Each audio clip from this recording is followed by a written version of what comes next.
Former President Donald Trump's attorney, Jim Trusty, had an interview with CNN over this leaked audio recording of Donald Trump. And, it didn't really go very well for him. He dodged a lot of the questions.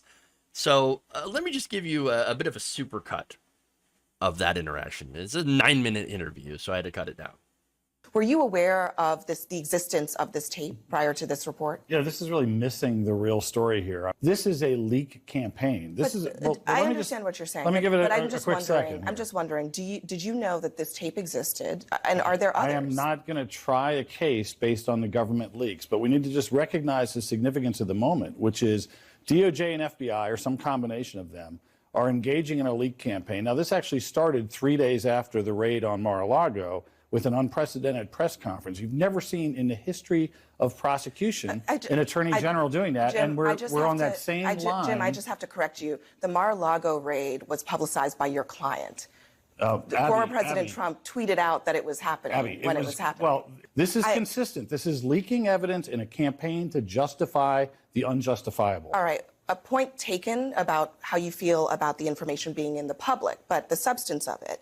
These tapes would indicate that former President Trump knew that the documents that he had were classified. I'm not going to bite on a leak campaign and try the case in the media. So, wouldn't it be very easy to simply prove that he just declassified them? Because even though he doesn't have to go through a process, he does have to decide that it's been done. Did he tell anyone? Yes. And can you prove it? Sure, but we're not going to try. Did he declassify this document that we're referring to? We're not going to try the case leak by leak. What I can tell you is the leaks that come out, some of them are objectively false, some of them lack context. But this is very significant. If you are saying that he declassified the documents, you should be able to say whether this document had been declassified. I'm not trying my case for CNN. So you won't say? Of course not.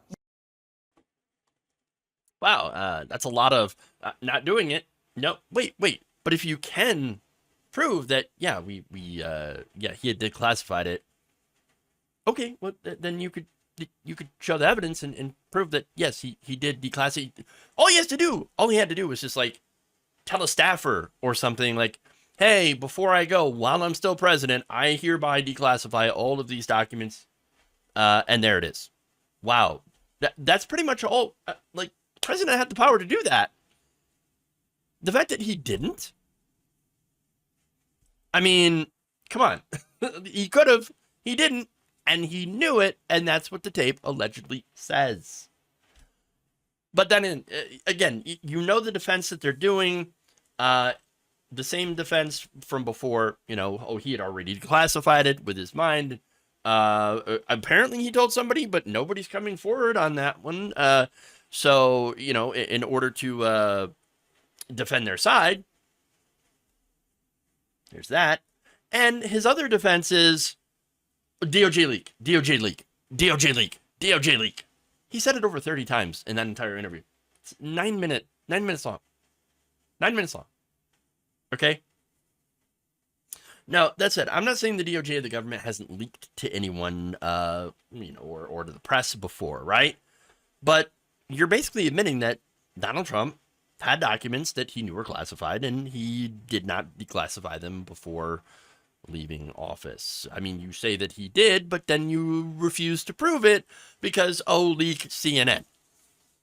So, I mean, and by the way, it also allegedly shows that he wanted to share the information with people around him who did not have security clearance, which would add dissemination of classified material, which is an additional charge to what he was already being investigated for, which was possession of these classified documents, knowing that he had possession of classified documents, and obstruction in refusing to return them, and there it is. But again, you're seeing Donald Trump and his lawyer focusing on the leak to get people outraged and accuse the media of interfering in an election. It's not like that hasn't happened before, to be fair. Look at CNN passing questions to Hillary Clinton's campaign during the 2016 primaries. A lot of people forgot about that. Donna Brazile specifically, and again, it's not that they were hard questions. It's just that you're giving one political campaign access to questions that you were going to ask during, before a debate to one side and not giving it to the other, giving them a perceived advantage. So yeah, that would be interference in a primary. But again, those situations, this and that, and what's going on with Donald Trump, not comparable. Look, having a host passing questions to a campaign, it's gross and unfair. We can all agree with that. It's not the same as releasing a tape of an ex-president committing actual crimes on tape. So let's call it what it is, okay? If the tape is legit and it says what the reporting says it does, that's going to be really, really hard to get out of. I mean, we've seen Donald Trump worm his way out of a lot of different things. But having this on tape, I mean, it's going to be real hard.